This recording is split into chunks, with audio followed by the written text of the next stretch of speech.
Tem um conceito que chama CHA, conhecimento, habilidade e atitude, aplicado para resultado de negócio, seria um conceito principal de competência. Você tem uma bagagem, tanto vivencial, né, tácita, de conhecimento tácito, quanto teórica, que te permite, mediante aqueles problemas de negócio que aparecem para você vai selecionar alguns conhecimentos ou algumas estratégias ou técnicas que você tem conhecimento, né, para poder resolver aquele problema de uma forma satisfatória. Todo líder, quando ele é um líder de alta performance, ele tem um grau de autoconhecimento grande. Ele procura analisar naquilo que ele é bom e os pontos que ele tem a melhorar para ele continuar investindo nesse aprendizado constante. Eu acho que você esperar só que uma organização crie, por exemplo, para você um PDI, eu acho que é muito pouco. Quando a gente trabalha em empresas muito grandes, você tem alguns planos de desenvolvimento individual. Empresas de alta performance, elas já têm isso, como cada uma com o seu método, mas você já tem isso porque isso já é esperado do funcionário. Já é esperado que você, como funcionário, você tem que ter um plano de desenvolvimento. Afinal de contas, se você não tiver, você vai ficar para trás. Respondendo para diferentes stakeholders ali. O que você traz assim de insight para justificar um investimento em branding? Tem que mostrar resultado. Um trabalho muito legal que a gente fez exatamente de construção do perfil do cliente ideal, o ICP. A partir disso, você começa a entender com quem que você quer falar. Quem que tem mais propensão a pagar mais caro por o que você tem a oferecer. Baseado no ICP, você tem que mostrar, eu estou fazendo um investimento, eu estou mostrando a minha empresa com essas associações de marca, ou seja, eu estou construindo meu posicionamento estratégico mediante essa narrativa para essas pessoas. E aí vai ser importante dali um tempo você mostrar que a curva vai começar a aumentar também do lado de compras. O que se espera de você não é só os seus braços e seus dedos, é o seu cérebro. Espera-se que você consiga entregar mais do que aquilo, não em termos de trabalho, de horas de trabalho, mas em termos de valor gerado para a companhia. Hoje em dia, ninguém mais quer saber de lead. Você quer saber de oportunidade de venda. Está contribuindo para a receita. Toda terça-feira tem que bater o bumbo, né? Você tem que mostrar o resultado da semana anterior. Tem que ser sincero. Vendeu? Cara, parabéns para vendas. Fez um bom trabalho. Não vendeu? Aí o marketing tem que explicar por que não vendeu. Porque tem que jogar junto. Vai lá, conversa com os parceiros de vendas, fala o que não deu certo, o que tava ruim. Tava alinhado a conta, não tava? O que aconteceu? Qual é o principal motivo de perda das oportunidades? O principal motivo de perda dos leads? Quanto que a gente perdeu? Quais são as campanhas? Quais são os grupos de anúncios? E o que a gente vai fazer para reverter os resultados lá na próxima semana? É que antigamente marketing é preocupação, gerar o lead, né? Hoje essa conversa já não atende à expectativa do negócio. Você tem que gerar a oportunidade, acompanhar esse fluxo para saber se contribuiu para a receita. E se não contribuiu, por que não contribuiu?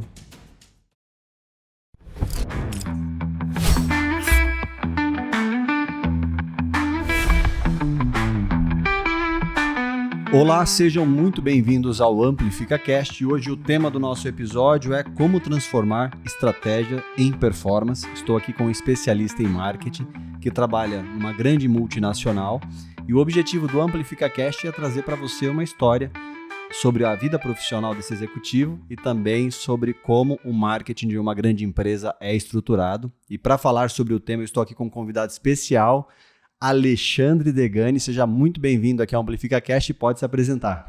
É uma honra, Eric. Olá a todos, eu sou Alexandre Degani Cantoni, sou publicitário, especialista em gestão de comunicação e marketing pela USP, tenho algumas passagens aí pela FIA, FGV, Universidade da Flórida, sou mestre em gestão de marca pela Universidade da Flórida, mestre em marketing internacional pela SPM, doutor em comunicação aí na área de publicidade online. É uma honra estar aqui com você hoje. Olha o currículo do cara, né? É isso aí, não é uma obra do acaso. Não, e ainda trabalha. E ainda trabalha, né? Ainda tem que trabalhar. Trabalhar e estudar, tudo é possível, né? Não pode. Uma coisa complementa a outra, não pode ficar assim. Como é que foi essa construção de carreira? Você nasceu em São Paulo, conta um pouquinho. Você escolheu marketing porque lá, quando começou a estudar, o pessoal já viu que você era comunicativo, que você é bem comunicativo, né? Eu sou um pouquinho.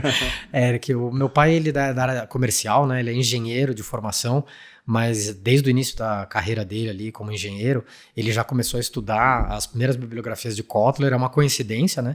Ele foi gerente de marketing também em grandes multinacionais, passou pela Alcoa, passou por a Union Carbide. E a minha mãe, ela é uma empresária da área de psicologia, uma pioneira em psicologia hospitalar. Que legal. Ela é professora aí de pós-graduação e dona de uma empresa que presta serviços de especialização em curso superior em psicologia em geral. E agora está super em alta por essa questão da NR1, né? Exatamente. As empresas tendo que se adequar aos riscos psicossociais. O mercado deu um boom bem grande. As pessoas percebendo a importância, né, da saúde mental, tanto profissionalmente para as equipes, quanto para o paciente no hospital. Então, ela vem de um tempo ainda que os pacientes não eram tão bem, vamos dizer assim, considerados como sujeito no tratamento. e ela foi uma pioneira em grandes hospitais aqui de São Paulo. E desde o começo eu não sabia se eu ia muito para publicidade, para psicologia ou se eu ia para engenharia, e eu acabei optando por ser publicitário. E talvez por ter feito publicidade eu precisei estudar muitas outras coisas depois. Sim. E acho que por isso eu fui fazendo uma especialização atrás da outra. Tem que analisar bastante comportamento, entender por que as pessoas tomam decisão. Né? A parte de psicologia, na parte de processo de compra, ela é uma parte essencial. Né? Quando a gente começa a entender como que é uma mídia, como que uma peça de comunicação ela influencia um processo de compra ou a percepção que uma pessoa tem sobre a marca, é preciso entender como são os mecanismos cognitivos que estruturam essa percepção. Também na questão da neurociência. Essas coisas. Tudo a ver. Inclusive, neuromarketing. Inclusive, quando eu fiz faculdade, ainda não tinha muita coisa de neurociência, porque a gente ainda não aplicava ressonância magnética e outros exames neurológicos para a área de percepção. Mas desde dos primórdios ali, eu acho que foi em 1998 que eu comecei a universidade, e foi uma grande satisfação começar a entender um pouco sobre a comunicação, mas eu acabei me envolvendo com algumas atividades que eram relacionadas à parte técnica, né? Eu era web designer, que legal. Mas como web designer eu era um bom programador. Você acredita que eu fui o web designer da revista Exame? Olha que mundo pequeno, ali na Editora cara. Abril, ali. Que mundo pequeno. Foi um freelance de 60 dias. E é isso que eu ia falar. Como web designer, você se tornou um grande empresário. Né? Você não era um bom designer, virou empresário. Resumindo, eu comi muita poeira para chegar até aqui. Exatamente. E não cheguei aonde eu gostaria de chegar ainda. Estamos na jornada. Essa é a jornada. Estamos só começando, né? Muito bom. Você perguntar para esses caras que têm hoje construído um império, eles não estão felizes com onde chegaram. Não pode. A determinação e a ambição. Eu sempre comento que a ganância não é muito positiva, né? Mas a ambição ela tem que fazer parte da nossa vida. Legal. E assim, eu queria voltar um pouco à questão da criação, né? Quando sua mãe empresária, seu pai executivo, né, de grandes empresas, como que foi moldar, né, a sua carreira, iniciar os seus primeiros passos? Quais foram os exemplos que você teve em casa que você acredita que foi importante para a sua construção de carreira, quando você começou? É muito legal falar disso, eu agradeço. Eu venho de uma família muito humilde, muito simples aqui. Uma parte dela vem de Marília, né? São italianos, né? Dos dois lados. Então, Degani e Cantoni, né? As famílias se juntaram. Tudo da máfia italiana. Tudo da máfia italiana. O pessoal de Udine, de Veneza, veio aqui pro Brasil fazer conchavo. Mas, brincadeiras à parte, é uma família muito humilde, né? Muito trabalhadora. Então, um avô meu, ele era pedreiro, o outro sapateiro.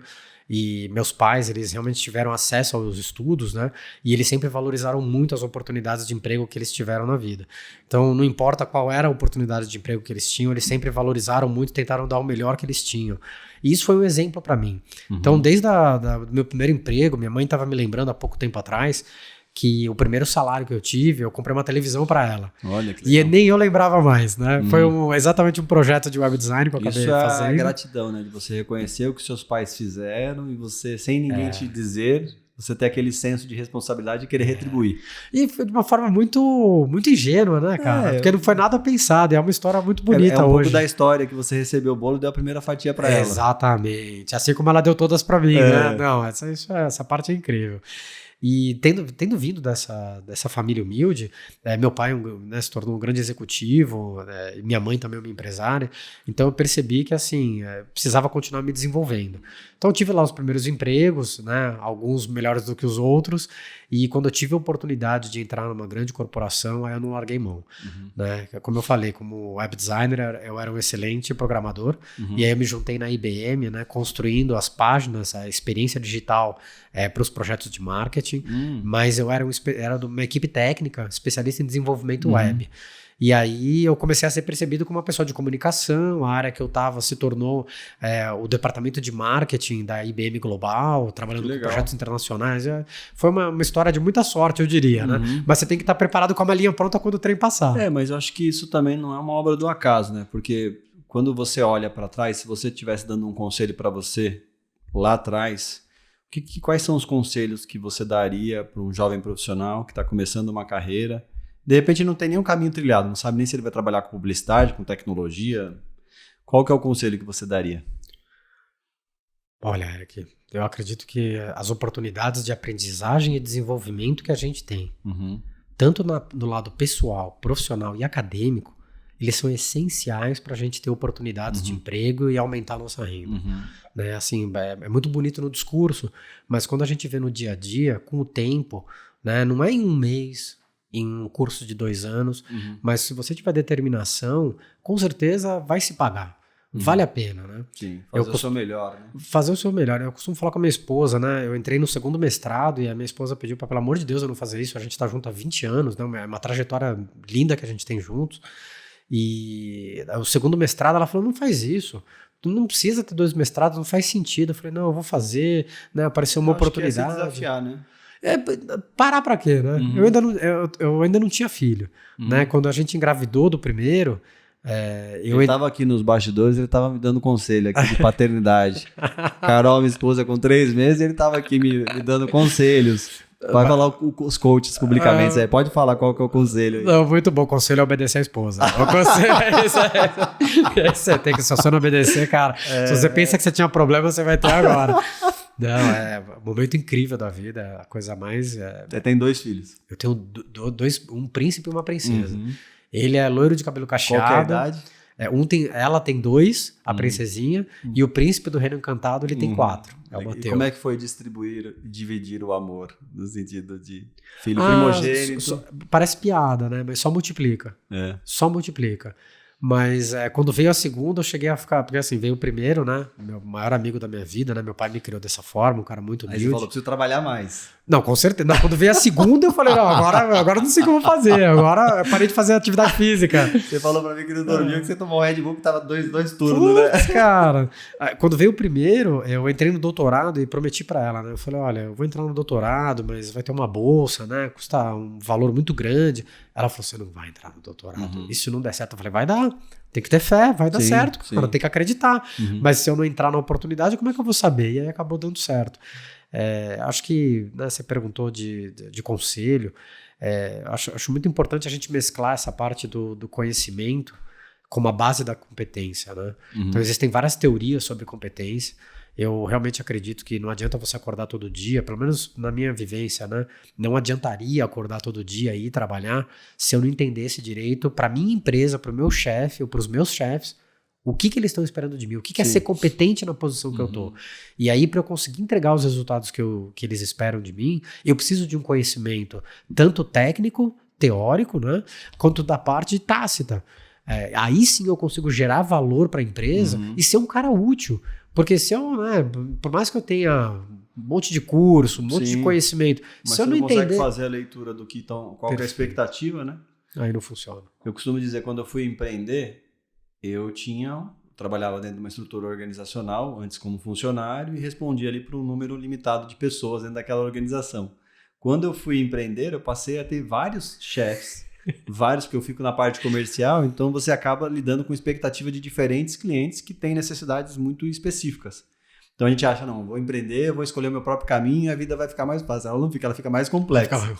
Porque você tem que entender muito bem o que o seu cliente espera de você, né? Para você entregar algo que faça sentido para ele. Exatamente. E é interessante nesse ponto que você está trazendo, como é importante, né? Porque eu costumo falar com as pessoas que trabalham comigo,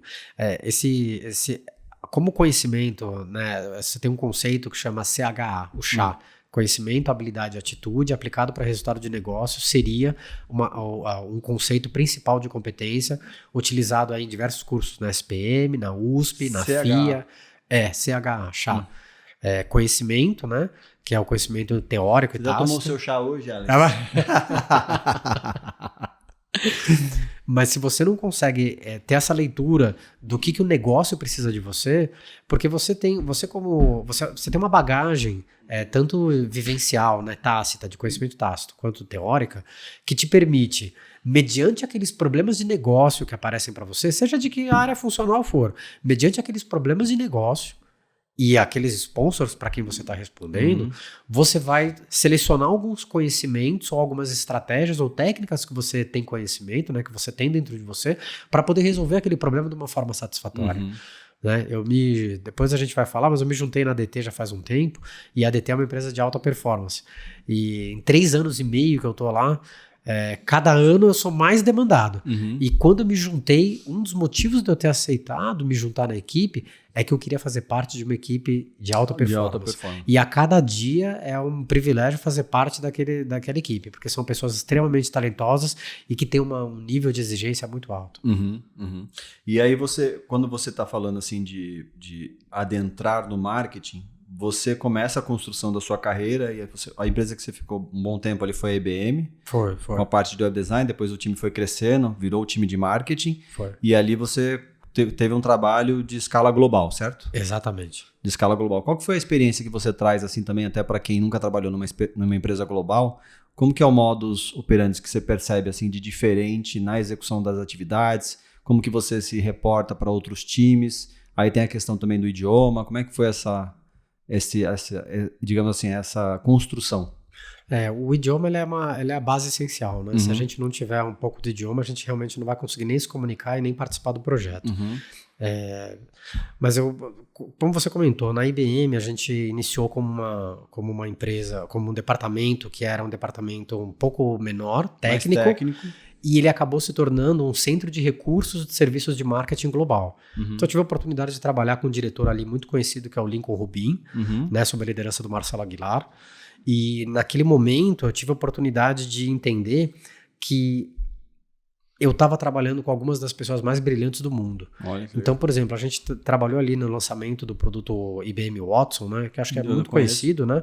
Parte de inteligência artificial, era muito aplicada ali em 2013, 2014 para a área de saúde. Nem se falava tanto, né, de IA naquela época, quando lançou o Watson. Não como hoje. Completamente, realmente fizeram um investimento muito grande em nível corporativo global. E quando a gente fez esse lançamento de produto, eu era exatamente o Product Owner, né? Eu era responsável pelo resultado. Nossa, era o PO. Exatamente, mas para o mercado global. Então eu trabalhava do Brasil, participando da liderança de uma equipe internacional. As principais pessoas estavam na Madison Avenue, estavam em Beverly Hills, eram pessoas realmente de altíssimo nível. E ali eu comecei a trabalhar, por exemplo, com experimentos controlados, né? O pessoal chama de teste AB, mas com significância estatística. Então já faz acho que 13 anos que eu comecei a trabalhar com teste AB, mas com significância estatística.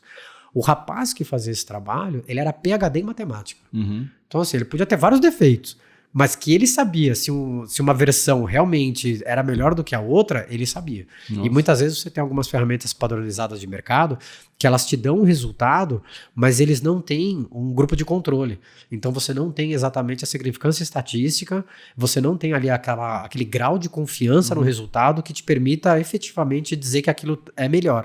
E se você não tem esse conhecimento mínimo estatístico, você acaba tomando decisões erradas no negócio e no fundo o que acaba acontecendo é que a empresa perde dinheiro. E aí é importante você falar disso, né? Que hoje em dia se fala muito dos dados, né? Eu fiz mesmo um MBA em Big Data e Data Science pela FIA e fala-se muito em dados hoje. Então isso também de lá atrás já te trouxe essa visão analítica, né? De olhar os dados, o que aquilo está te dizendo para saber qual decisão é melhor para o negócio, né? Ou para o projeto. É interessante você falar, Eric. O marketing ele vem de uma seara, né? O marketing ele veio da administração, né? Então ali perto de 1900 e eu vou ser bem curto, perto de 1900 você tem ali a criação das primeiras universidades de administração.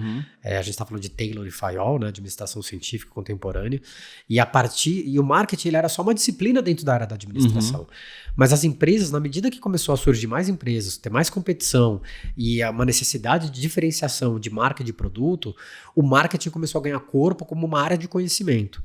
E aí, nesse sentido, você começa a ter ali, tem uma publicação de Theodore Levy, próximo dos anos 70, em que você começa a perceber orientações diferentes em relação ao marketing. Então, tem empresas ou indústrias que são mais orientadas para a parte produtiva, depois para a parte de vendas, depois para a parte de produto e depois para a parte de marketing.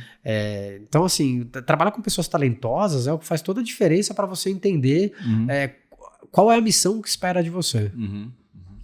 Legal, muito bom. E assim, quando você começa a assumir cargos de liderança ao longo da sua trajetória? Em que ano, mais ou menos, foi?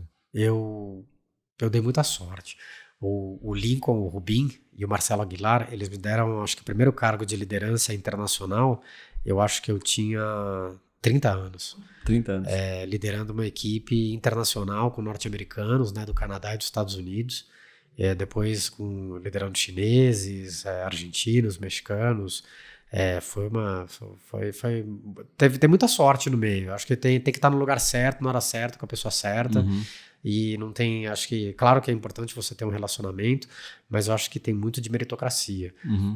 Naquele momento eu era especialista em execução digital e já líder de equipe, então eu era responsável ali por fazer um mapeamento de habilidades e de lacunas de habilidades que a gente tinha na equipe de marketing do Brasil, e a partir dessas lacunas a gente fazia sessões de desenvolvimento de habilidades para ajudar essa equipe brasileira a desenvolver suas habilidades de acordo com as expectativas internacionais, porque a gente serviu o mercado norte-americano. E a partir dali eu acho que foi uma sorte atrás da outra, né?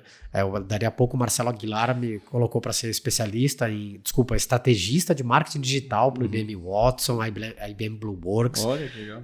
Realmente foi uma trajetória incrível, cara. Mas você fala assim, questão de sorte, você quando olha para essa sorte de ter te encontrado, você acredita que você também estava preparado em termos de capacidade de entrega, capacidade de conhecimento? Você era aquele profissional que assumia a responsabilidade, não fugia das responsabilidades? Porque às vezes você recebe uma responsabilidade, tem gente que enxerga aquilo como um peso e tem gente que enxerga aquilo como oportunidade. Eu acredito que a sorte ela tem que encontrar as pessoas que estão preparadas para isso. Como que era essa questão da sorte te encontrar? Engraçado, né, Eric? Quando eu ingressei na IBM em 2006, foi o mesmo ano que eu entrei na USP. E a partir de então, eu só parei de estudar no ano passado, né? Eu fiz 2 mestrados, um doutorado. E aí esse ano eu já entrei de novo, retornei para a SPM, já num programa Lumine de mentoria para ajudar profissionais a se desenvolverem. Então, assim, eu concordo que não é só sorte, né? Você tem que estar preparado. E é interessante que para cada posição ou oportunidade que eu tive profissional dentro da IBM, e depois fora, isso não parou, eu fui buscar a aquisição de conhecimento com cursos de especialização em universidades de alto nível. Então, primeiro eu fui para a USP estudar marketing, depois eu fui para a FIA estudar gestão de projetos, depois eu fui para a FGV entender, né, fiz o MBA executivo para entender sobre administração. Aí depois eu comecei a fazer comunicação global, então eu fui para a Universidade da Flórida, fiz o mestrado em gestão de marca, e aí depois eu fui para publicidade online, né, e também gestão de marca no doutorado. Então, eu sempre falo que tem muito da sorte, porque a gente acaba vendo que tem pessoas que se esforçam muito, mas acabam não chegando lá. Eu acho que a gente entender o que se espera da gente é o que fez a diferença para mim. E esse processo de você entender o que se espera, você perguntava, você era uma pessoa curiosa, perguntar para suas lideranças se o seu trabalho estava de acordo com a expectativa? Como que você provocava esse alinhamento entre o que você fazia versus como a liderança te enxergava? Engraçado, eu faço isso até hoje. Eu acho que eu estava na reunião com o Herbert Tyra, que é o Country Manager aqui do Brasil, uma pessoa extremamente talentosa e exigente. A gente já trabalha junto há 3 anos e meio, né? Agora eu estou sob a liderança dele também. E eu pedi feedback para ele, falei, na próxima reunião eu queria que você trouxesse para mim, né? Então, a gente conversou aí de uns pontos, fizemos uma pesquisa de mercado, fizemos uma análise de capacidades internas, e agora a gente vai fazer uma nova declaração de posicionamento estratégico competitivo para a companhia, né? Um trabalho global. Gostaria muito de enfim, começar a ter aí novos inputs. Então sim, acho que realmente eu sou muito comunicativo. Você realmente perguntar para as pessoas o que elas esperam de você vai facilitar muito nesse caminho. Para mim, me ajudou demais. E tá aberto ao feedback, né? Porque cá entre nós, Eric, não são só feedbacks positivos, né? Muito pelo contrário. No time de alta performance, os feedbacks são quase sempre construtivos. Aquilo que tá bom, parabéns, né? Você fez mais do que o seu trabalho, é o que eu esperava de você.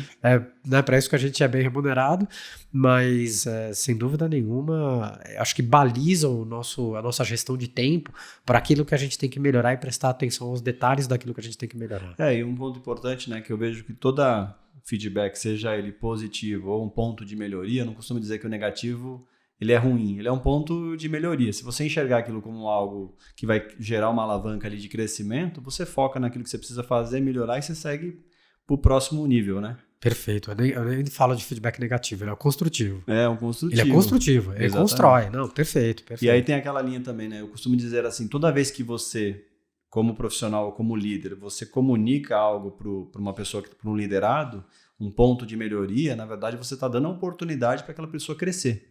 ela se desenvolver. Porque quando você para de falar é que você já perdeu a esperança. Exatamente. E é engraçado que nem todo mundo tem a maturidade e o conhecimento de entender isso. Sim. A gente tem, né? A gente trabalha na Johnson Tem gente Controls. que se ofende. Não, tal. Começa a se ofender com aquilo. E não, na verdade é o contrário. Porque quando você para de falar, fica o silêncio absoluto, ninguém se importa mais com o que você está fazendo, meu amigo, você está morrendo aos poucos, é o paciente na UTI ali, né? Não, exatamente. Quando a gente trabalha né, em empresas muito grandes, você tem alguns planos de desenvolvimento individual. E aí, claro, o famoso né? PDI. Exatamente, o famoso PDI. Cada vez. Né, empresas de alta performance, elas já têm isso, como cada uma com o seu método, com o seu template, né, com sua forma de trabalho, mas você já tem isso porque isso já é esperado do funcionário. Já é esperado que você, como funcionário, você tem que ter um plano de desenvolvimento. Afinal de contas, se você não tiver, você vai ficar para trás. E aí ninguém mais vai começar a te dar feedback.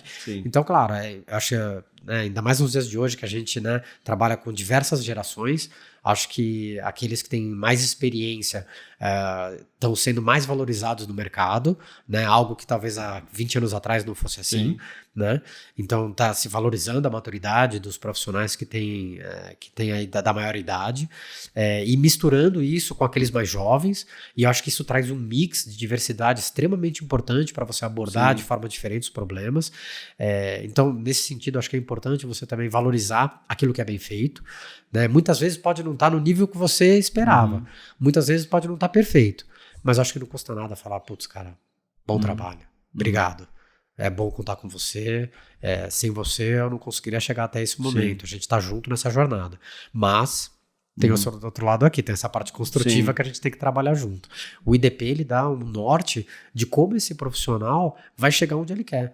Eu acho que isso é parte essencial da gestão de carreira. Você sabia que esse podcast, ele é da Amplifica Digital? Se você ainda não nos conhece, acesse o nosso site amplificadigital.com.br e lá você vai conhecer um pouco sobre o que a gente faz, os nossos serviços, o que a gente entrega para o mercado, para empresas de diferentes segmentos. Você também vai ter a oportunidade de conhecer o nosso portfólio, os nossos cases de sucesso, e você vai ter a oportunidade também de falar com um de nossos especialistas. Te convido a acessar agora amplificadigital.com.br e se você precisa de um parceiro estratégico para te ajudar nas ações de marketing digital B2B ou B2C, fale com a gente e agende uma reunião agora.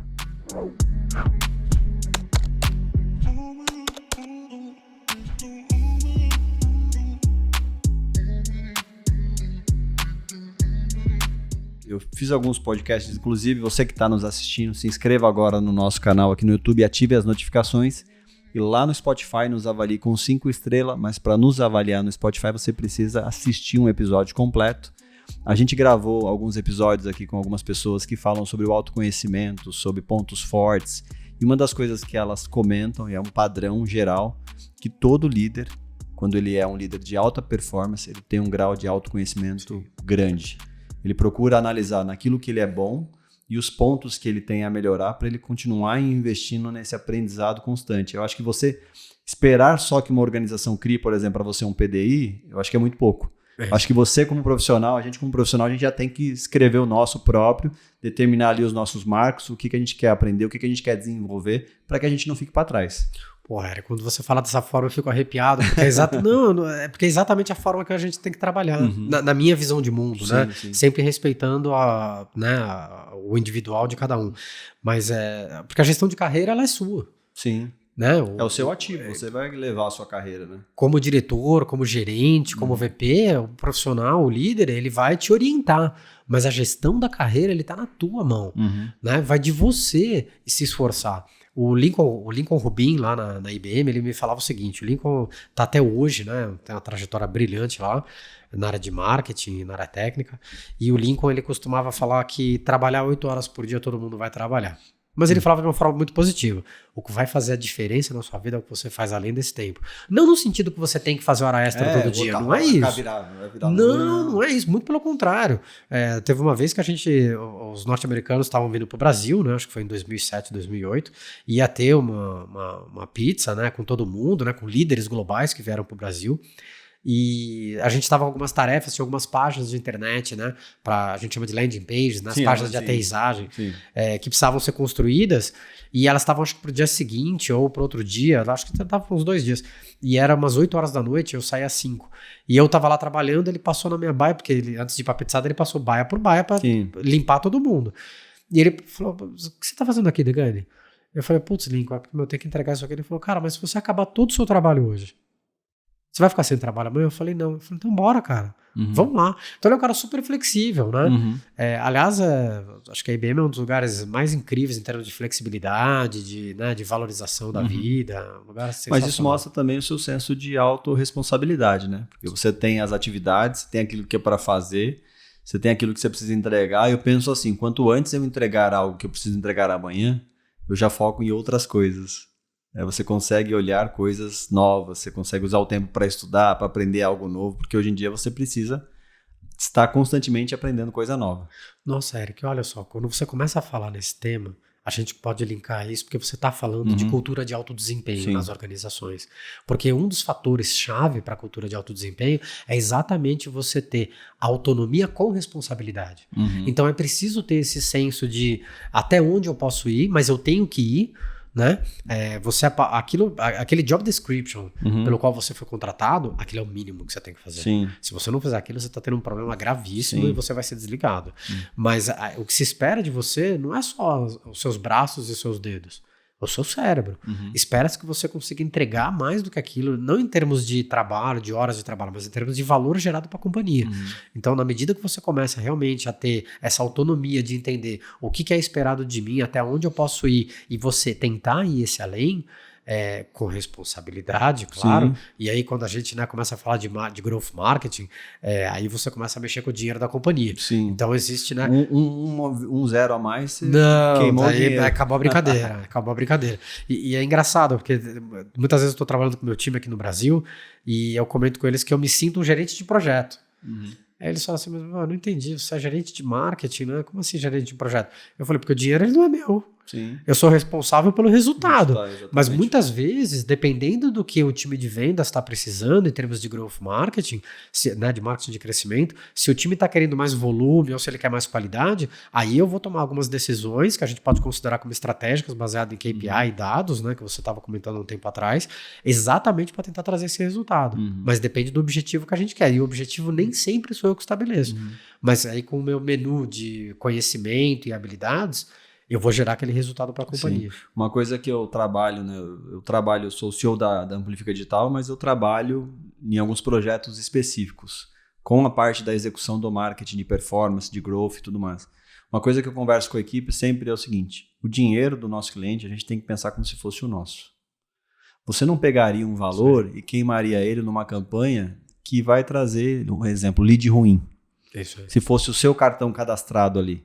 Então, quando você está lançando algo, você tem que olhar todo dia e tem aquele senso de responsabilidade. O dinheiro do cliente é o meu cliente, é o meu dinheiro. Então, eu não posso queimar dinheiro. Então, essa visão, quando você fala de... Eu também me sinto um gerente de projetos, porque eu estou sempre administrando recurso de alguém. E aquele recurso que eu estou administrando tem que ter o máximo de responsabilidade com aquilo, para não chegar no final do mês, gastamos tudo isso e nada deu certo.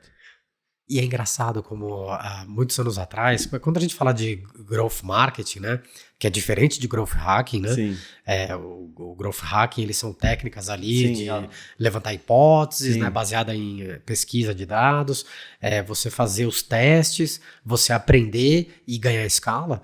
Quando a gente fala em growth marketing, você está contemplando uma orientação mercadológica, né? Então, estudos de mercado para você entender o mercado. Você tem que conhecer profundamente o business do cliente, o contexto que ele está inserido. E também entender do produto. Né? Então, você tem que ter essas duas orientações para você formular uma estratégia e gerar crescimento para a empresa. E o alinhamento com vendas, né? Você está linkado ali 100% com vendas para você entender o que você está fazendo aqui, do que vai gerar de impacto em receita do outro lado. Eu costumo falar com meus colegas de vendas, os gerentes e diretores, que eu sou funcionário deles. Porque se a missão que me foi dada, né, pelo qual foi contratado, uma das principais missões, se não a principal, é gerar crescimento para a empresa, pode vir quem é meu chefe. Então o cara não precisa estar no meu organograma para ser meu chefe. Eu tenho que entender que é ele que eu tenho que servir. Com certeza. Uma coisa que eu faço sempre é o seguinte, a gente precisa estar constantemente falando com vendas, para você entender para onde o comercial está indo. Porque, por exemplo, se você não está alinhado com vendas está fazendo uma coisa, marketing está fazendo outra e essas coisas não vão se encontrar no final. O meu pai ele falava o seguinte, meu pai falava que tem 2 tipos de pessoas na empresa, os que vendem e os que ajudam a vender. Cara, se você não vende, não ajuda a vender, você está com um problema, né? O Growth Marketing ele tem um que a mais aí, que é essa parte de trabalhar com dinheiro, né? Muito focado para aquisição, ativação, retenção e receita. E muitas vezes, dependendo do projeto que você está, existe uma questão que é você adquire, mas não ativa. Então, eu estava com o Herbert, né, o Herbert Tyler, acho que faz 2, 3 dias, e eu estava fazendo um cálculo de retorno de investimento, né, como se fosse um ROI, mas é o ROAS, Return on Ad Spending, né, retorno de investimento em anúncios. E, inclusive, falando de custo de aquisição com o CFO Global e coisas assim, né, eu estava com o Valdemar, e aí ele estava comentando que se a gente fosse trabalhar com custo de aquisição que não fosse aquele que pagasse as contas, a gente não ia conseguir ter sucesso. Não era o caminho que a gente ia seguir. Sim. Aí eu fiz uma análise, trouxe para ele para uma proposta, né? Aí ele falou, mas isso daí você está pensando com cadastrado ou com ativado? Eu falei, com cadastrado. Eu falei, não, mas aí tem que ser ativado. Eu falei, não, mas aí é ineficiência operacional. Então a gente ficou no impasse. Eu falei, então vamos fazer o seguinte, eu vou fazer as 2 análises para você. Mas porque o Growth Marketing, ele é responsável por gerar demanda. Mas se tem uma perda no meio do caminho, aí a gente como equipe tem que olhar e verificar o que está acontecendo. É que nem, por exemplo, né, você faz o trabalho de aquisição, de um lado você tem uma máquina que está fazendo a aquisição, só que depois que você tem uma venda consultiva, de ciclo de venda longo, você colocou de um lado o dinheiro do lado de uma máquina, está saindo uma aquisição de um lado.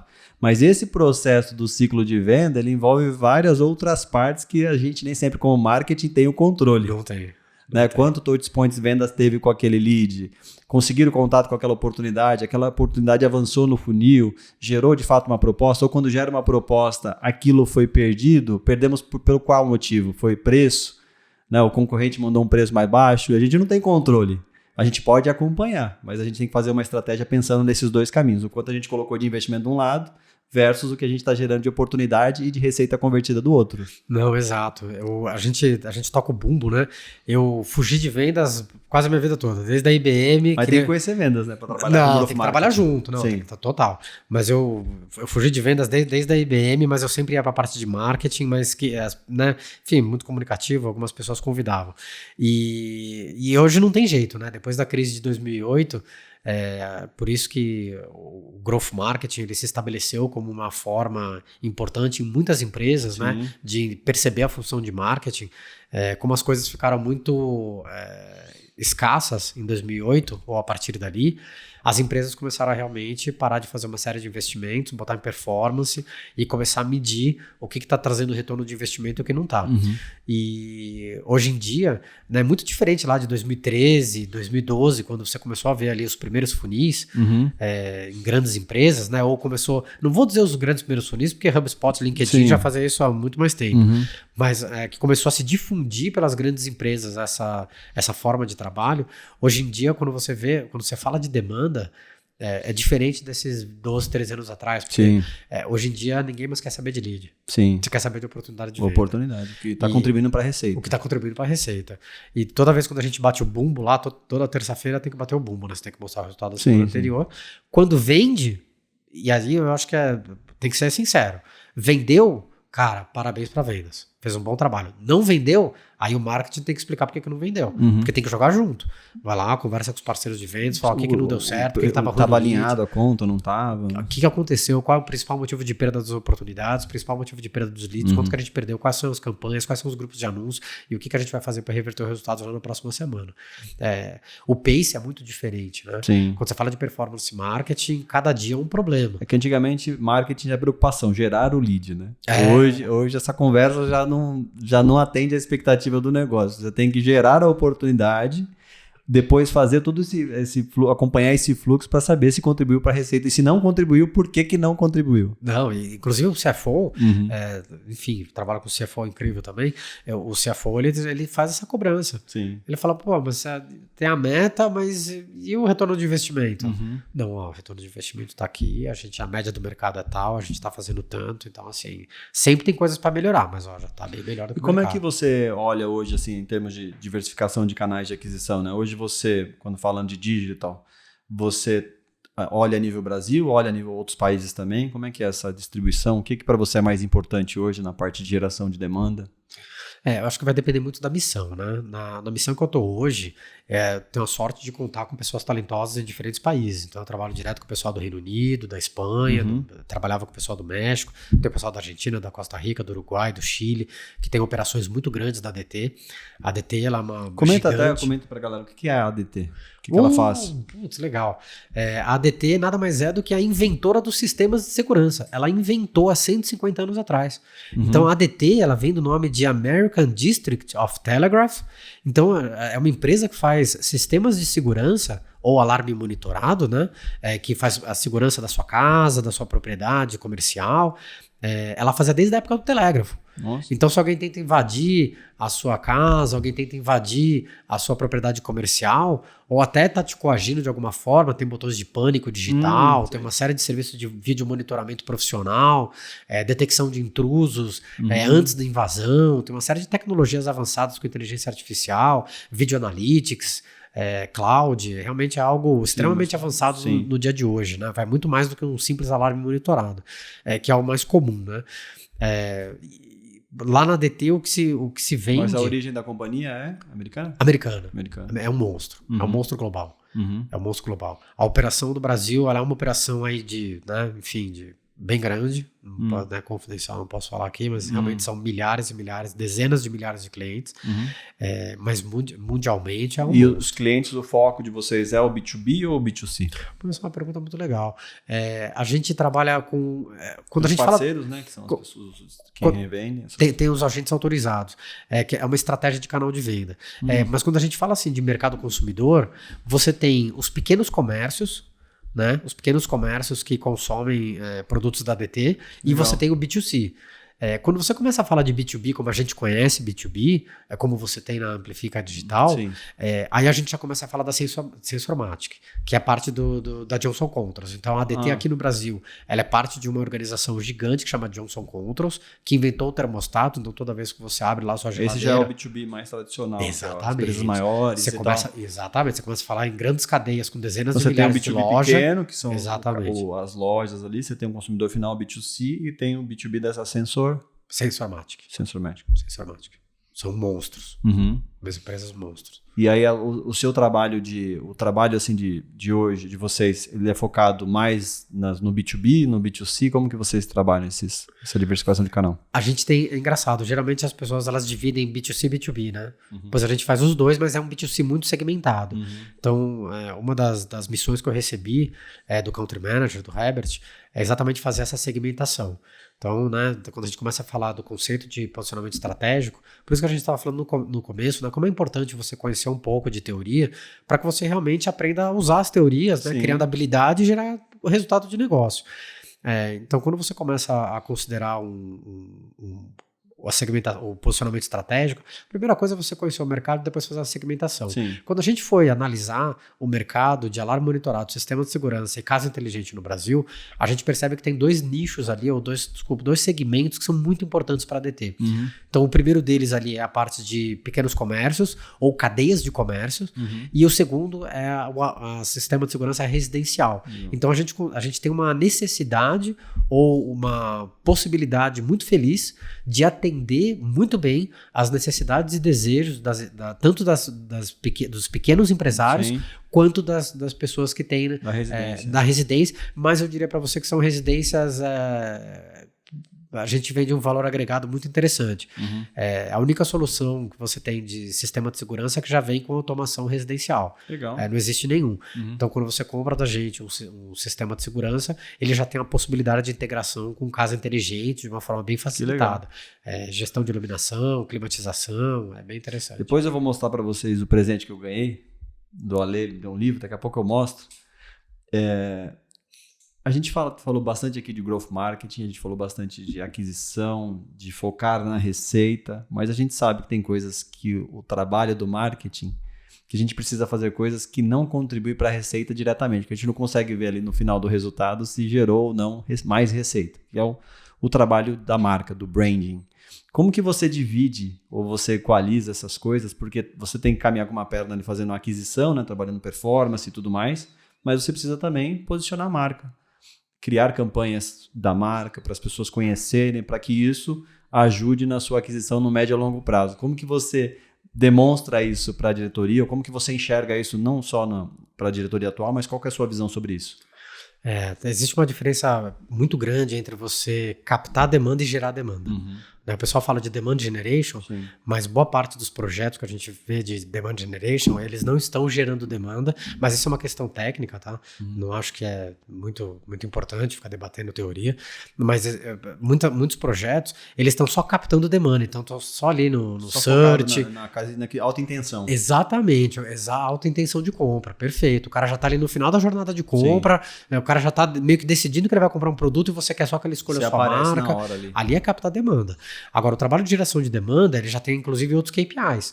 Né? Você estava exatamente, aí você é um especialista em TI. Frequência alta. Né? Exatamente. Aí você começa a falar de outros KPIs, CPM, Sim. você começa a falar de outros KPIs que vão ser importantes para você educar o mercado, né? Porque às vezes o mercado Perfeito. tem aquelas pessoas que estão prontas para comprar e quem não tá. Perfeito. Mas quem não tá, em algum momento vai ficar infeliz com o fornecedor atual e vai querer trocar por alguém. Você tem que estar lá. E você não tá ali ocupando se você não chegar, espaço. se você não ocupar espaço, né? Quem não é visto não é lembrado. Sim. É importante, depende da missão que você recebe. Quando você está no growth marketing, a partir do momento que você consegue entregar aquilo que te foi pedido, se não te pediram para fazer saliência da marca e construção de awareness, é importante você começar a pensar nisso. Porque uma hora aquilo que você está captando não vai ser suficiente para gerar a receita que você espera. O pessoal fala muito, né, do platô de performance. Né? Perfeito. Você trabalha aqui, assim, você tem um público segmentado, que nem você comentou aqui, mas esse público ele tem uma limitação de número de pessoas que se enquadram dentro disso. Você vai fazer aquisição. Mas para escalar... o seu custo ele vai subindo. Chega uma hora que você atinge um platô. Que nem vale mais a pena. Exatamente. E como é que você hoje provoca esse tipo de pensamento? Porque o CFO, quando ele está olhando ali os números, ele está olhando o que você está gerando, as oportunidades, a receita. Como é que você implanta isso, né, dentro de trazer isso para o board também, dizendo que isso é importante e que as pessoas não podem esquecer? Porque você faz um plano de mídia, você tem uma estratégia, fala, mas isso aqui não... Fizemos esse investimento aqui, mas não gerou receita. É interessante. Eu tive a oportunidade de trabalhar. É isso que tira sua noite de sono, né? E tira mesmo. Mas tira pro lado bom, porque a gente é apaixonado por fazer isso, né? Eu tava conversando com outro colega da Telos esses dias, o VP de Growth, e eu tava brincando com ele, né? Eu não bebo, mas eu tava falando pra ele, falando... Pô, cara, peraí que eu vou pegar meu copo de leite aqui, porque esse papo tá muito bom. É muito legal falar desses temas de growth marketing. Eu trabalhei com o indiano, o Zankara, um cara extremamente inteligente, na Cruent. A Cruent é uma empresa do Texas que tem cultura de Vale do Silício. Também é uma empresa líder mundial em diversas indústrias em que ela atua com softwares. São softwares muito específicos, de alto valor agregado, de alto custo, e que se paga muito bem e gera muita receita. E ali eu comecei a aprender com o Zankar, acredito eu que já faz uns 7 anos mais ou menos, como é importante você fazer correlação de variáveis. Sim. Né? Eu já tinha tido contato com estatística.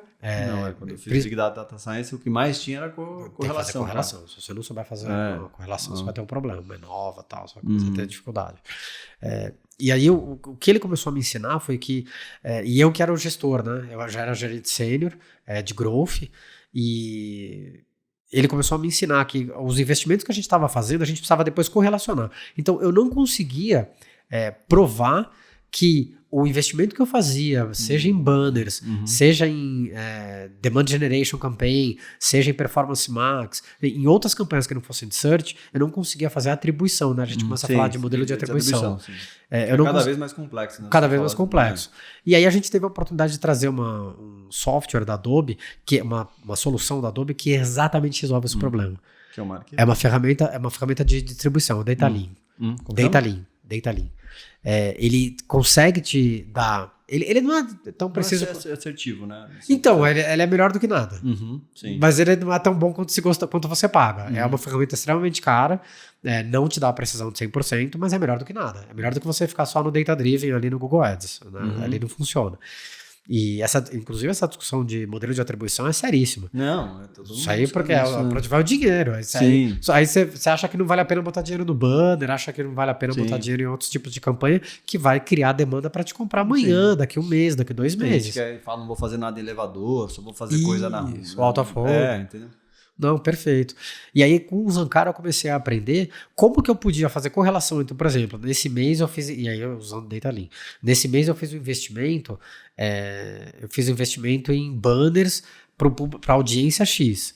Eu consigo pegar pelo Gclead quais são os caras que clicaram no meu banner e depois eu faço uma correlação desse cara que converteu no search ou em outro tipo de campanha, seja até no Meta Ads, e esse cara trouxe receita para a companhia. Então, depois de uns 2-3 meses, a gente conseguiu ver que até no médio e longo prazo, né? Essa atribuição? Médio prazo. Médio prazo. Você conseguiu ver que tanto da parte de mídia de rádio, que a gente não conseguiu fazer uma correlação com o Data Lean, porque é mídia offline. Sim. Mas especialmente com a parte de plataformas digitais que são de awareness, você tem uma correlação muito séria, mas inclusive com o rádio, sem conseguir mostrar estatisticamente, em termos de... Porque você não tem como fazer a correlação. Aí você vai conseguir olhar, né, o que você investiu, né, dentro do seu plano de mídia. Você fez um plano de mídia ali de rádio. E aí você vai olhar, você fez, sei lá, 12 meses aquela publicidade em rádio. Aí você vai olhar o seu funil de aquisição, você vai, de repente, ver os picos, né? Isso aqui aumentou comparando com o ano passado que eu não investi, aí você vai achar uma correlação hipotética, mas é uma forma de você olhar, né? É melhor do que nada. O Peter Drucker, né, da administração científica, falava que é melhor você estar mais ou menos certo do que completamente errado. Completamente errado não dá, né? E aí acho que essa clareza também, né? Tenho certeza que essa clareza de entender que, na verdade, uma campanha de branding que não foi criada especificamente com o objetivo de gerar oportunidade, gerar demanda, ela traz uma correlação positiva para a marca, porque ou você ocupa aquele espaço ou o seu concorrente vai ocupar aquele espaço. Não, perfeito. Quando a gente começa a falar em gestão de marca, tem porque às vezes às vezes o CFO, né, a gente fala, não vamos investir nisso aqui porque eu não vou conseguir de fato trazer 100% de assertividade daquele investimento. Mas você fala, meu concorrente está ocupando aquele espaço. Meu outro concorrente está ocupando aquele espaço. Eu como marca não vou ocupar? Então essa também é a questão do seu concorrente estar ocupando espaço, faz sentido de você também provar que aquilo precisa, de certa forma, estar ali presente, né? Sua marca precisa estar ali, né? Que é o contexto de mercado, né? Exatamente. Eu fiz uma pesquisa, né, de doutorado de publicidade online com gestão de marca, e aí o que a gente descobriu foi exatamente isso, né? Que essas campanhas que são de awareness, o fato delas desempenharem mal não é porque a mídia é ruim. É porque foi feito um mau planejamento de associações secundárias. Ou seja, você tem uma marca, aquela marca tem um significado. Quais são as associações secundárias que você quer dar para aquela identidade? A partir disso, você elabora as mensagens que dê essa ressonância, que crie essa narrativa diferenciada na marca. Essa conexão. Eu estava conversando outro dia num projeto que a gente participa e a gente estava falando exatamente sobre isso. Até a forma de você fazer a apresentação para mandar para o board ali, para a diretoria. Se você separa, né, campanha de aquisição de brand, você separa e coloca um custo ali, vamos supor, você investiu 100 mil numa, outra 200 mil, aí você coloca isso separado. Por que você não coloca tudo junto? Porque, na verdade, tudo está contribuindo para o resultado final.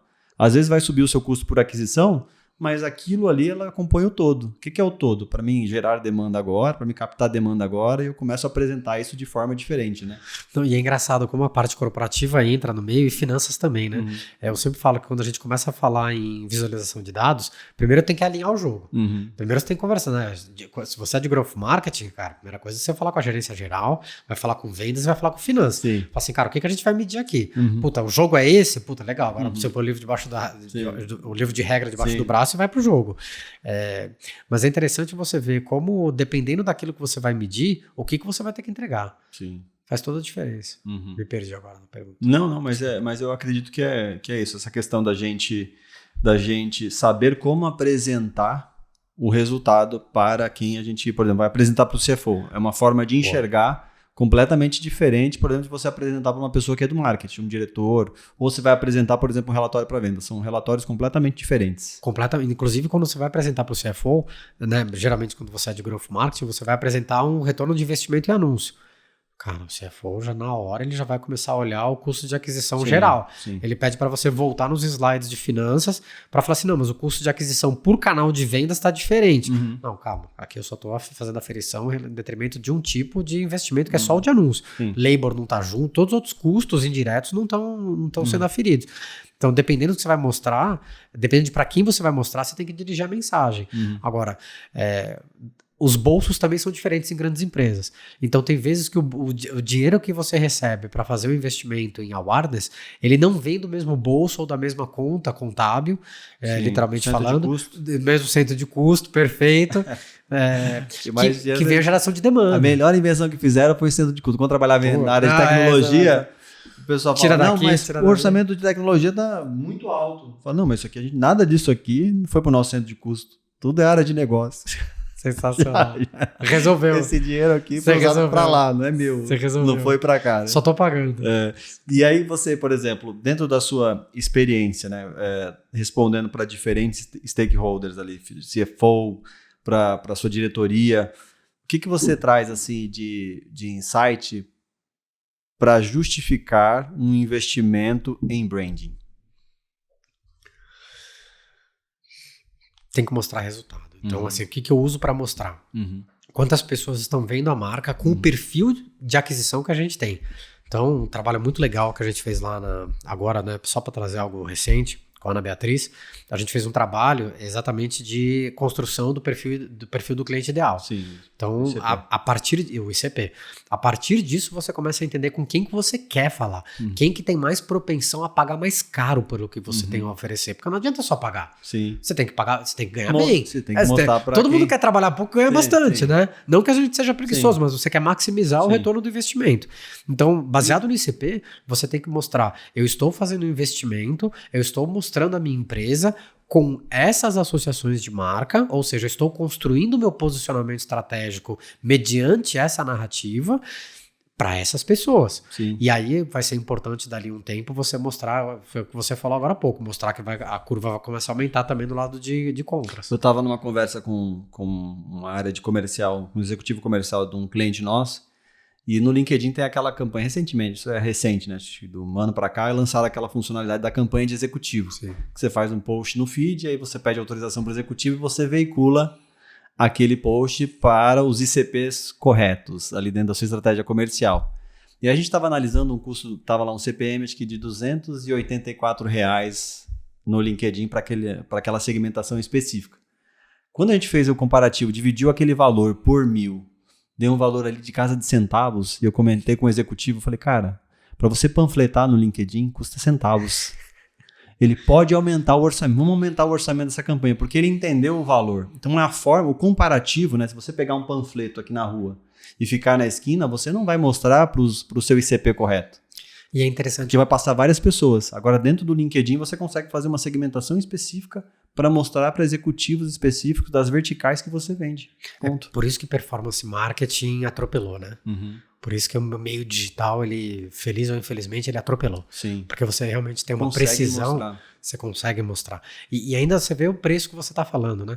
Uma coisa que chama a minha atenção é como é importante você ter o conhecimento técnico para que depois você consiga verbalizar isso e mostrar o valor disso para o cliente. Né? Sim. Fala, cara, para quem que você paga 4 centavos para panfletar para uma pessoa? E a qualidade disso? E a qualidade disso? E você está numa plataforma... Hoje você pega o LinkedIn, você consegue fazer a segmentação de empresa por faturamento. Sim. Cara, eu quero fazer uma estratégia de account-based marketing só para grandes contas. Você consegue segmentar ali por pool de faturamento. Empresas que pertencem a esse setor assim assado. Então é um nível de segmentação que você não tem. É incrível. Em outra plataforma, por exemplo. Né? É incrível. Não, é outro nível. E o que você consegue fazer por audiência, né? Então, na medida que você começa a segmentar, você começa não só a segmentar com quem você quer falar, mas o que você quer falar, né? Algo que a gente ainda não falou foi a personalização. Então, você realmente começar a criar narrativas e fazer um... Né, a gente não falou de IA ainda, né? Ainda não falou de IA. Putz, a Ana Beatriz vai me matar. Vamos falar. Beatriz vai me matar. Não, mas vamos falar, porque assim, hoje a gente fala muito, né? A gente tá falando muito aqui da questão do conhecimento. Você comentou da sua carreira, do tanto que você estudou para adquirir conhecimento. E a gente sabe que hoje, com a IA e a evolução que vem acontecendo no mercado na parte de tecnologia, algumas coisas elas estão virando commodities, porque a IA ela consegue produzir numa escala muito grande e consegue, a partir de um prompt, a partir das tecnologias que você usa, ela consegue criar coisas grandiosas e bonitas, como a gente tem visto ao longo do tempo. Então, o trabalho da execução em si, o trabalho mais operacional, a gente percebe que a IA tem abraçado isso, né? Então, eu percebo até conversando com algumas lideranças de marketing que o orçamento de marketing ele reduziu. As empresas estão colocando dentro do seu processo IAs para poder fazer parte do trabalho. Então, você diminuiu ali o seu headcount, mas você colocou uma IA, uma tecnologia para poder ajudar.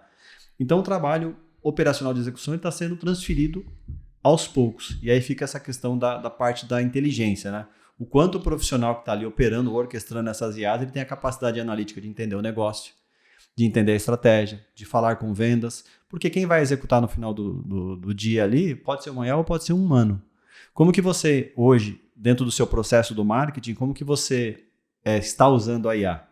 Não, legal. Saiu um relatório do Gartner há pouco tempo atrás. Tem vários relatórios de IA dentro de marketing, né? Eu consumo bastante coisa do Gartner. O Gartner é muito interessante para quem é TI, né, cara? TI. Ou indústrias que trabalham para TI, né? Eu, quando fazia MBA em gestão e tecnologia, a primeira coisa que o professor falava, cara, vai comprar uma solução corporativa, você não quer colocar o seu emprego em risco, procura no Gartner. Exato. Ou software advice. Ou software advice. Mas nesse relatório, algo muito importante que saiu, você tratou agora dessa parte exatamente que trata da eficiência operacional. Uhum. Então, dentro da função do marketing, realmente muitas atividades estão sendo absorvidas pela inteligência artificial, agilizando processos do dia a dia. Sim. Seja com criação de conteúdo, criação de designs, né, de peças de comunicação. Coisa rápida, assim. Exato, é muito mais eficiente.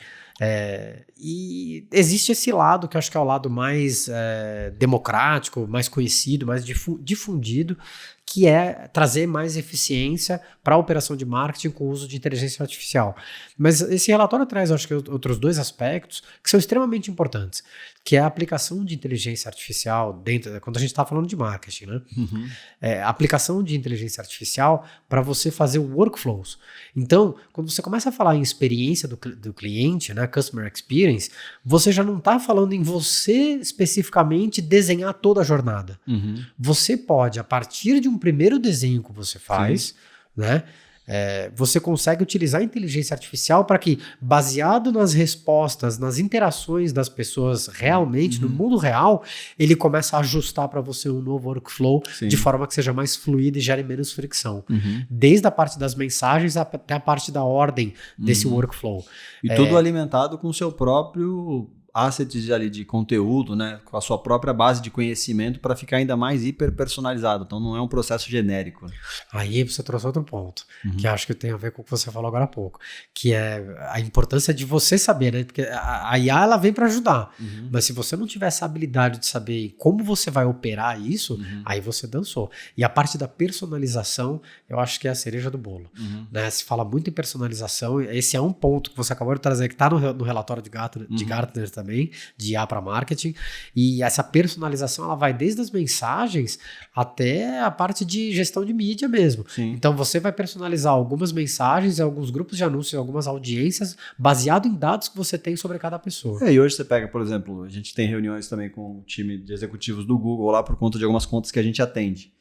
E todas as plataformas, ficou até cansativo agora, cara, porque assim, todas as plataformas de mídia, você pega a Meta, o LinkedIn também, o Google também, você recebe N automação agora que eles colocam aí, plugam na sua conta, faz uma análise da sua conta, já te manda um e-mail falando que você tem que mudar a performance, oferecendo um novo recurso e tal. Só que eu acredito também que, até por experiência, quando você não tem um conhecimento técnico, você acaba habilitando coisas na sua conta de anúncio que vai fazer você queimar dinheiro. Teve um cliente aqui que foi imprudente, ele tinha lá, teve um encontro com o Google, um especialista sugeriu para ele ativar uma opção de IA Max dentro de uma campanha de performance Max. Cara, foi adicionando um monte de palavra-chave que não tinha, palavra de correspondência ampla, que não tinha correlação com o objetivo daquela campanha. Aumentaram as conversões, mas as pessoas estavam caindo num anúncio que não correspondia àquela realidade.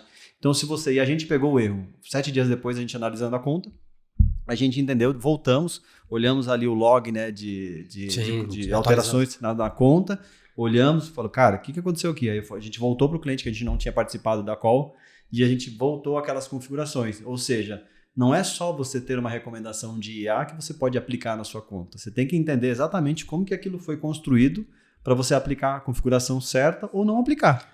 Você tem que dar autonomia com responsabilidade para IA. Isso Mas o Google Ads, acho que ele tem uma questão muito desafiadora, né, para não dizer ruim, que é a implementação automática de recomendações. Sim. Eu acho que essa feature, assim, eu não quero, né, eu já estou criticando, ela mas... tanto de orçamento... É muito complicado, cara. Realmente é muito complicado. E quando você fala de IA Max, ela apareceu como beta, né? Sim, no começo ela apareceu como beta. Sim. Aqueles que aplicaram... O Google Ads é muito complicado. Aplicou como beta, o risco é grande. Mesmo Performance Max... Né, outro tipo de campanha, para quem trabalha com growth marketing, ele já é um tipo de campanha que ele é muito mais barato do que rede de pesquisa, né, search, mas também tem seus desafios. Não, porque trabalha multicanal. Inclusive a gente lançou no nosso site, amplificadigital.com.br, um artigo sobre isso, sobre os ataques provocados por IA em campanhas de Performance Max. Muitos clientes que a gente teve o feedback e também outras empresas que a gente conversou foram atacadas em campanhas de Performance Max. Inclusive o Google, ele tem trabalhado insanamente para poder sanar isso, porque as IAs hoje estão ativando anúncios em coisas específicas e queimando a verba do cliente. A gente tem optado em algumas campanhas não fazer mais Performance Max, só fazer search, porque a gente tem controle que vai ser exatamente naquele canal, vai ser exatamente naquele posicionamento, e a gente vai ter mais controle de ataques, por exemplo, como empresas utilizando IA. É engraçado, né, Eric? Com o tempo a gente vai se tornando especialista em algumas coisas, né? Enfim, e quando a gente se sente especialista ali em plataformas digitais de anúncio, é interessante como...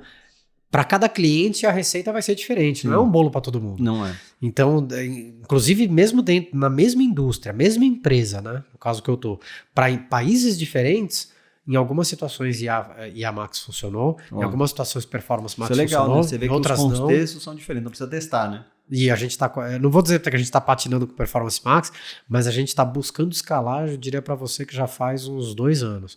Mas ela é interessante como ela funciona, como ela complementa a rede de pesquisa. Sim. Ela traz um custo muito mais baixo, posicionamentos, mas a necessidade de otimização ali é diária, porque a questão de canais ali é muito séria. A gente tem, é interessante você falar esse ponto, um cliente nosso usa Performance Max e o resultado é expressivo. Campanha performance, lead de qualidade, você não vê lixo nas conversões. Mas dá um trabalho. Mas funciona, campanha otimizada. E tem outros que não se aplicam. Que não funciona. Você liga e perde dinheiro. E aí, a gente falando desse assunto de IA, a gente está testando aqui, a gente já usa há algum tempo, faz desenvolvimento utilizando stacks de IA. E a gente começou a testar uma IDE, que é o Tray, com arquitetura de multi-agentes. E aí a gente usa na Amplifica, a gente usa toda a infraestrutura do Google Cloud. E a gente usa o Gemini lá, incorporando no Google Cloud e tal. A gente tem uma chave. Aí o que aconteceu? A gente estava num projeto interno, testando algumas coisas. E eu coloquei, quando a gente começou o projeto da IA, uma das coisas que eu estava estudando na época foi que a gente deveria colocar um limitador de custo na conta do Google Cloud. Para quando atingisse aquele valor, as coisas desativassem para a gente não ter a surpresa do cartão que estava cadastrado para R$100, gastou R$1 milhão. Aí eu marquei essa flag meses atrás. Aí, cara, tô analisando, recebi um alerta do Google Cloud no meu e-mail. Aí eu vi que, assim, em março, o investimento ele cresceu 300% de consumo do nosso agente, de IA, né? Aí eu fui falar com o desenvolvedor, eu falei, cara, aconteceu um negócio estranho. Eu falei, será que essa chave do Gemini está em alguma outra solução? Aí ele falou, cara, eu fui colocar essa chave na nossa ideia aqui do Tray para testar a questão do multi-agente e eu dei um prompt para o agente, só que o agente ele usa múltiplos agentes. E ele começou a consumir token. Cara, o nosso custo foi lá nas alturas. Aí eu falei, cara, fica aqui um aprendizado, ainda bem que a ferramenta alertou, mas esse custo poderia ter sido, foi um custo pequeno, né? Mas a gente estava monitorando, mas ele poderia ter sido pequeno, mas como poderia ter sido grande. Então hoje a falta, às vezes, de entendimento também no uso da IA é você saber como você vai controlar os seus custos. Porque os tokens, se você a partir de um prompt errado, utilizando multi-agente que eles trabalham sozinho, o seu custo vai lá nas alturas. Não, se você não controlar, é a mesma coisa com o Daily Budget, que é uma coisa muito mais simples. Sim. Não, nem estamos falando de token. Mas se você vai só entuchando a mais e não está olhando ali no dia a dia, até 2, 3 vezes por dia, chega uma hora que você perde. É aquilo que eu falei no começo, do cartão, né? Você tem que pensar que o cartão é seu. Não. Você vai deixar o seu cartão cadastrado, não vai olhar? Não, e se você gastar, você não tem para amanhã. Você tem que gerar demanda todo dia. O que você verdade. gastar mais hoje, cara, amanhã não tem mais. Então, assim, é uma responsabilidade muito grande. E é engraçado, né, Eric? De vez em quando, eu acho que a gente leva essa responsabilidade para um lado muito suave. Porque a responsabilidade é muito grande, né, quando você trabalha com growth marketing, em lidar com o dinheiro de uma companhia multinacional, de uma grande companhia ou da sua companhia. Sim. A responsabilidade, né, pelas famílias que você tem envolvida no seu projeto, realmente administrar o dinheiro dos outros ou o seu dinheiro na plataforma não é fácil. Ale, muito bom papo. E antes da gente encerrar o Amplifica Cash, eu gostaria que você deixasse dicas para as pessoas de marketing, para como elas consigam hoje atingir objetivos comerciais, o que elas precisam fazer, deixar ali uns 3 ou 4 tópicos que uma liderança de marketing, para provar resultado, para saber se as estratégias estão funcionando, elas precisam apresentar de forma palpável para que a diretoria enxergue isso. Bom, vamos lá. Acho que a primeira coisa é entender em que passo que está a estratégia corporativa e alinhar com vendas o que é que está faltando, alinhar com a área comercial. Então, né, a gente fala muito de liderança servidora, né? Então, acho que você entrar em contato com a liderança comercial e tentar entender dele quais são as principais missões dele e o que essa liderança gostaria que você fizesse, já é um primeiro passo para você entender o que você pode fazer para ajudar. O segundo passo a gente sempre fala muito de HubSpot, quando a gente fala de funil, né, ou de geração de demanda. Agora flywheel, né? Exatamente, flywheel, exatamente. Mas eu acho que a parte de sales enablement é muito importante também. Então, acho que HubSpot tem ali uma certificação que eu acho que é muito reconhecida pelo mercado. Se eu não me engano, é gratuita e recomendo. Em terceiro, eu acho que é você realmente criar laços de parceria com a área comercial. Então, acho que tem que ser uma via de mão dupla. Você tem que ter um conhecimento muito grande da área de growth marketing, realmente entender muito sobre marketing, né? Então, assim, eu sempre comento, né? As pessoas falam assim, cara, mas você estudou tanto, cara. Você gosta muito de estudar, né? Eu falo, não, cara, eu gosto de jiu-jitsu, andar de bicicleta e fazer churrasco com meus filhos. Só que para eu poder fazer isso, eu tenho que ter emprego. Então, né, acho que a gente tem que ter um domínio muito grande sobre a nossa área funcional para que a gente, nesses alinhamentos, consiga entender qual é o problema desse meu parceiro e o que eu tenho aqui no meu menu que eu posso resolver o problema dele e matar a fome dele no dia de hoje. E o principal, né? Humildade para escutar, né? Isso é porque você falou de liderança servidora, você tem que ouvir as outras áreas, ouvir vendas e pegar o feedback como construtivo para melhorar o seu processo. Porque, de fato, a gente está entregando coisa para eles. Uma escutativa, né, Eric? Acho que isso de forma muito genuína, assim, de forma muito sincera. Se colocar nessa posição, né? Eu tô aqui para te ajudar, né? Eu tô aqui para trabalhar para você. Não precisa verbalizar dessa forma, né? Mas no sentido de você criar esse laço, essa parceria. Ouvir ativamente. Perfeito. É isso aí. Estamos chegando ao final do Amplifica Cast. Mais uma vez eu te convido a se inscrever no nosso canal no YouTube, lá no Spotify, também nos avaliar com 5 estrelas e compartilhar o Amplifica Cast aí nos seus grupos para poder ajudar a crescer a nossa audiência. Ale, muito obrigado pela sua participação, realmente foi uma aula.